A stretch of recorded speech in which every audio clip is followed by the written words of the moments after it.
Okay, fine. Wow. Ito na ang pagsugot at bayanihan na may kasasamang dalang swerte at sorpresa ng One for All for One, Bayanihan of the People. Yes. At ready na nga ang mga regalo para sa mabubunot at matatawagan na ating mga Dabber Cats. Ito ang kanilang mga regalo. Unahin natin ang kanilang pagsasalu-saluhan galing sa Coca-Cola. Yun na. At mas pinarami pa natin yan. Pwede nilang i-share sa kanilang mga kapitbahay sa mga Dabber Cats. Ano pa? Para naman siguraduhin germ-free ang kanilang buong bahay, meron din silang gift pack mula naman sa Domex. Uy! Napakatipid niyan. May germ busters pa. Domex, the germ kill expert. Yun na. Siyempre, meron din diyang Swift Carne Norte Swak Pack. 10 piso lang yan mga Dabber Cats. Convenient at ready to eat. Ang sarap na hinahanap-hanap. Walang kahirap-hirap. Ang Swift Carne Norte Swak Pack kay Delicious. At ito bagong-bago para na mapaganda kanilang mga bahay. Hindi na nila pupulubihan ng semento. Meron silang regalo mula sa Lafarge Republic Cement. Lafarge! Isang buong truck yan, oh.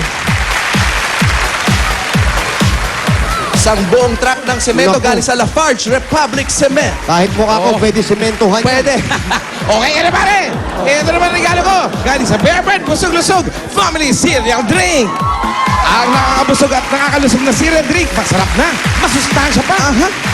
May kasama pang regalo galing sa Bioderm Germicidal Soap. Ang Bioderm ay gawang Pilipino para sa pamilyang Pilipino sa presyong maka-Pilipino. At ito pa, regalo pa galing sa Canesten Cream. Laban sa skin infection ng sanhi ng fungi sa Canesten Cream, pati ugat ng fungi, goodbye! At gift back galing sa Efficacent Oil. Pag nakaramdam ng sakit sa katawan, sa haplos-haplos lang ng Efficacent Oil, okay ka na. Sa Efficacent Oil, haplos-haplos, ayos! At ito pa ang pinaka-importante sa lahat. Ito na ang regalo nyo galing sa Pure Gold! Sari-sari mga grocery ang makikita nyo dyan. Meron din ng 2 sakong bigas. Alam nyo naman, sa Pure Gold, always panalo! At para sa negosyo tuloy-tuloy, meron pa regalo sa inyo para mabilis sa pag-connect. Ang Token Text. Sa Token Text, araw-araw, panalo. Eto pa nga. Meron pa. Para makapagnegosyo na talaga. Galing naman sa MSE. Ano pa ang hinihintay nyo? Tara na't kumita kasama ang MSE. Ang direct selling tungo sa pag-asenso. Kompleto na ang mga regalo natin para sa ating winner. Para ngayong araw na to, ang kailangan na lang natin, yung tatawagan ni Bossing. Ay, wala raw tatawagan. Wala ba? Bossing! Broadway! Broadway! Wala, busy ako. Sorry po. Nag-iisip ako ang gagawin ko sa semento. Sana Semento, sinamahan nyo bossing, na, sana sinamahan nyo na ng isang truck na gravel and sand Yun na nga. para tuloy-tuloy na ang construction. At sunod niya, may bubong na bossing. Correct. Oo. Yero. O kaya, samahan mo ng hollow block. Yan, halong block. Isa lang ha? Halong block po. Isang hollow block lang. Dami semento sa halong block. O basta naka-ready na yung mga regalo. Ready na po, Bossing. Okay. Barangay San Vicente, San Pedro, Laguna. Yes. Ang ganda ng pangalan niyang barangay niyan. Ay, napakaganda. Vicente. Sweet na sweet. Opo. San Pedro. Vicente. Vicente. Hala, si Pedro eh. Saka hawig na hawig. Si Vicente at San Pedro may balbas. Oo. Oy, isa nga pala. Congratulations, Jose. Ay, bossing, thank you very much. Mr. Pogi. Alam ko, Sasalamatan ka ba? pinasasalamatan ko siyempre, number one. Speech nung Sabado eh.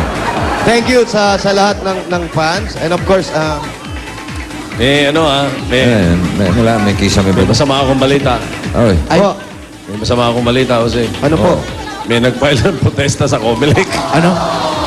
May nag-file ng protesta sa Comelec. Nasa Comelec na. Oo, sa Comelec. Ano daw po ang pinyong protesta? Yung ruleta.